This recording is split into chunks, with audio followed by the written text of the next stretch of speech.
All right, welcome in. It's the Breer Report for May the 28th. It is another mailbag edition. As always, you can check out more answers to more of our questions in the print edition of the mailbag at the mmqb.com. But for now, we're going to answer 3 of your questions right here, right now. Our first question comes from Pino Brown. That's at Chance Boulevard. Has the situation between the Falcons and Kirk Cousins changed any? Odds Kirk stays with the Falcons through October. If you're talking about has it changed any over the last month, yes. If you're talking has it changed any over the last week or two, no. Pino, I would say really the way you want to look at this is there were 3 deadlines as Kirk Cousins camp saw it coming into the offseason. The first deadline was when his $10 million roster bonus for 2026 vested as fully guaranteed. That was over the weekend of St. Patrick's Day, back in the middle of March. So once you got past that date, his full guarantee, the full guarantee in his contract went from the $90 million that he has in the first 2 years of his contract to $100 million to include $10 million for next year. So that materially changes the equation in that after the Falcons got past that point, the chances that they were going to cut him basically were ground down to 0. There was some feeling maybe he gets cut when they came out of the season. Once you get past that first checkpoint, the chances of him being cut, which is what he wanted, which is what he asked for when he first went in there, essentially died. The second checkpoint was draft weekend. Why is that a checkpoint? Well, it was a checkpoint because once you got past that first deadline and the communication between Kirk and the Falcons picked up again, Kirk basically informed the team that he didn't want to be traded again until the draft. Why? Well, he didn't want to be in a situation again like he was in 2024, where he signed with the Falcons and then 6 weeks later, they take Michael Penix with the 8th overall pick. So he wanted to see how the draft played out. You could argue at that point he overplayed his hand because there were teams like the Browns that had to take care of their own quarterback situations that maybe were less interested in waiting and wanted to take care of what they could take care of in the here and the now. And so that was a conscious choice by Kirk Cousins, not wanting to go to another place where he'd be a placeholder. Fine. So then when you get to draft weekend, what ends up happening after the first night of the draft, maybe the first 2 nights, but the first night of the draft, really, to get past that first night of the draft, things start to clarify as far as depth charts with teams, where there are really openings, where there aren't openings.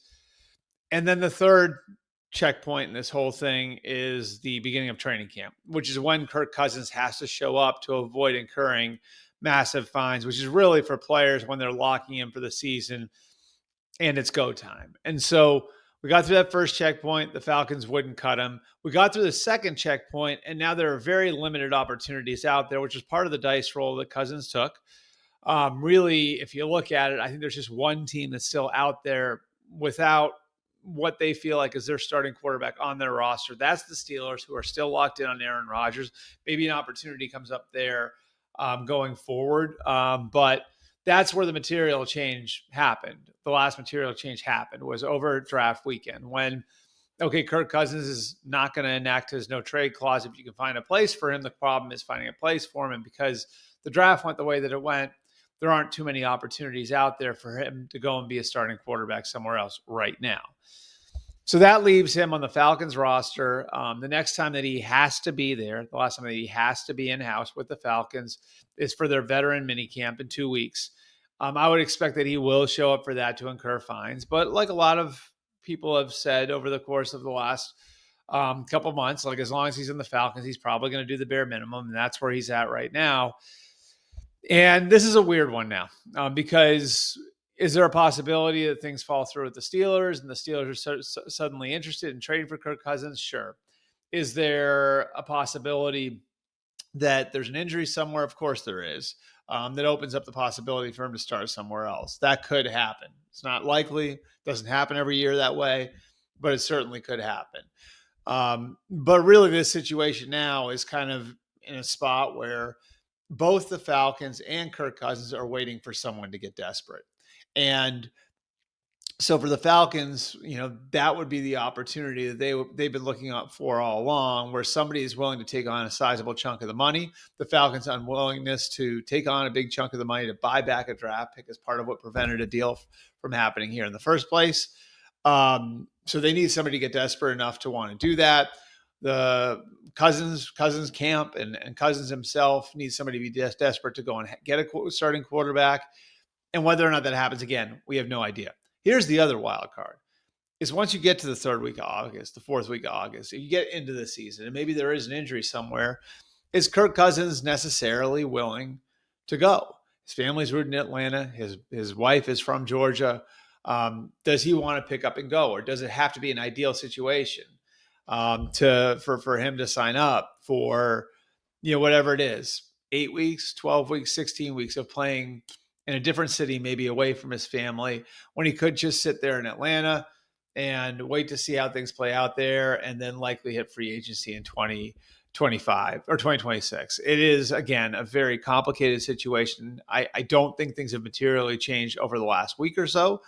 But getting past the draft, I think, did get you past that second checkpoint. The third checkpoint, again, is the beginning of training camp.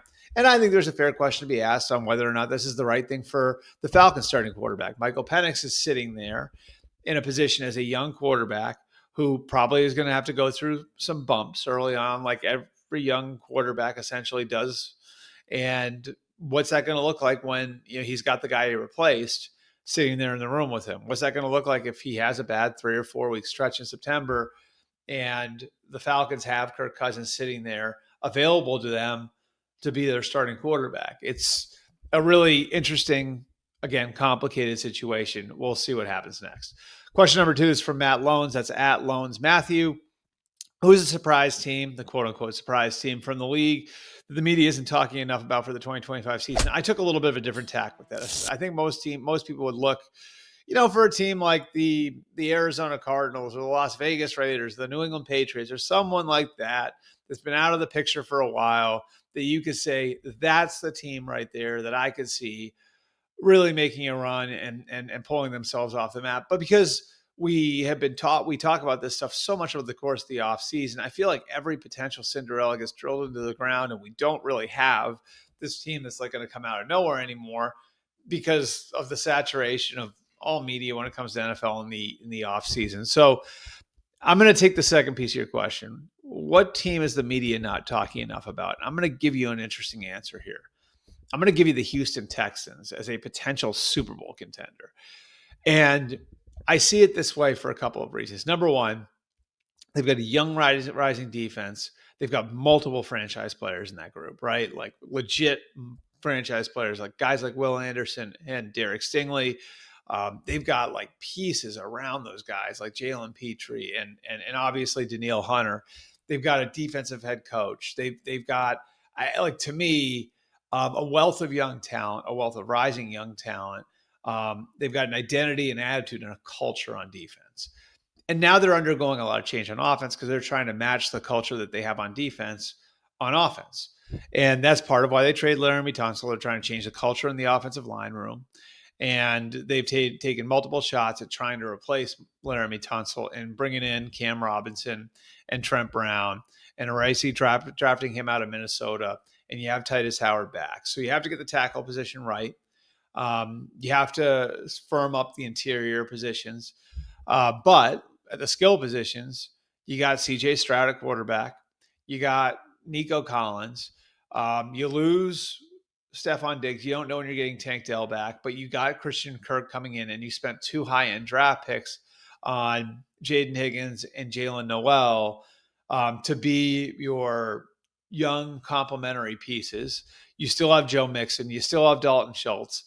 I think it's got a chance to be a really good team. Like, I think it's got a chance to be to elevate if they can elevate on offense. You also have a young offensive coordinator coming in and Nick Caley to replace Bobby Slowick. Caley has experience in the Patriots system working under Josh McDaniels. He also worked with the Rams last year and is, again, like a rising young assistant, was really highly regarded by Sean McVay. Got a promotion from 23 to 24. And so there's a lot there. Like, again, you've got this great young defense. You've got a real culture and identity on defense. And now you're trying to fix your offense, and you're doing it with CJ Stroud as your quarterback.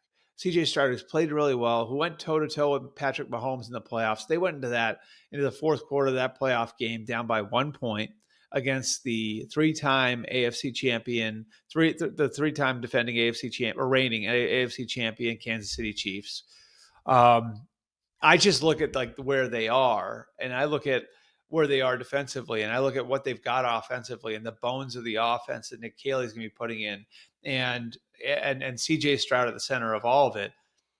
And I see if they can get the tackle position right, this looks like a really complete team. So the Texans would be the answer to your question there. Question number 3 from Pete's Pythons. That's at Pete's_Pythons. Do you think the NFL is pricing everyday fans out of the market with all the streaming services one would need to be able to watch their out-of-market games? Pete, I'm going to take this to a more of a big picture conversation, which I think includes all of sports. I think when it comes to ticket prices, when it comes to the amount of different platforms that games are on, I think there's a real risk all sports leagues are running right now, in that it's going to be hard to pull in the casual fan when they're really young, when they're 6, 7, 8 years old, the drive-by fan who, watches a baseball game or a basketball game as background noise in their house, as something their dad is watching. Is that middle-class family going to be able to go to a game or go to multiple games? When I was a kid, sports were just on the TV. Random games were just on the TV. I would go to games with my dad on a whim. Hey, you want to go to the Red Sox game tonight? We'll go to the Red Sox game. I don't know what the effect of losing that's going to be, but I think that that's much less common. If you go to these games now, the crowd is very corporate. There are less kids there. It's less family friendly. It's not what it used to be. And I think getting kids in, again, is like very reliant now because of all of those things on those kids playing those sports. And they're not going to play every sport. And so it's just very different than it used to be. And because again, like you got analytics people that have come in and said, like, this is the most we can charge them. Let's charge them the most we possibly can. And here are all the different ways that we can kind of spread out like our broadcasting content and get it over here and over here and over here. It's becoming less accessible to young kids. There's going to be less of young kids bumping into those sports. And and to me, that's such a huge thing, because where's the audience 10 years from now? The kids who are going to be 20 then are 10 now. When those kids are in college, off on their own, without their mom and dad, are they going to be turning on games? Are they going to be going to games? Are they going to be able to afford to go to games? Like, I think these are all very relevant questions across all of sports. Now, the NFL is protected to some degree in that NFL games are events. The broadcast issue that you're referencing doesn't really hit the home teams the way it does in other sports, because all the home teams are still over the air and free. But it's something to ask. I think it certainly exists as far as attending games in person when it comes to football. It's something that I think sports owners, sports leagues are going to have to keep an eye on. Because again, if the goal is to make the most money right now and to take home the most money right now, you might be cutting into where your audience is in 10 years, in 20 years. And does some of the greed that's out there to collect every single dollar, to clean every dime off the table that there is to make right now, does that come at the expense of something in 10, 15, 20 years? Do you have a smaller audience because of that? Do you have more of a niche audience because of that? Does every sport become a niche audience? I think these are all really interesting questions to ask. And I certainly think that that's something that has to be on the NFL's radar. I'm sure it is something that has to be on the NFL's radar and the radar of all sports league. Appreciate you guys coming out. Appreciate all the questions. Again, you can check out my print mailbag on the mmqb.com. More answers to more questions there. We will have another Breer report here at the end of the week. Again, we're into OTAs now. We got mini camps in a couple of weeks before the NFL shuts it down for the summer. We'll have all that stuff covered for you. Appreciate you guys coming out. See you next time.